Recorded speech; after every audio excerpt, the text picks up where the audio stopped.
lieve Lüt, lieve Fans und Faninnen. Über das nächste Stück mit wir überhaupt nicht snacken. Tja, ja, fällt ihr was ab? Akkord. Da sind jechenswicke Frons ob das Plakat. Hab das Premierendatum, das punkte jo gar nicht zu marken, das ist völlig unwichtig. Ja, ich bin da noch nicht mal ob besetzt. Und verschont. Wo kann ein Stück das Fräulein Wunder helfen? Und ich komm da noch nicht mal in für. Hallo?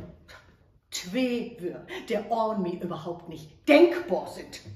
Fräulein, naja, das kann ich ja noch gelten lauten, das sächten ja Hüdingdorfs gar nicht mehr, aber Fräulein Wunder, as Wort Tosongnorm, on mi, on dat on solch Theater so to säcken, das ist doch eine Frechheit.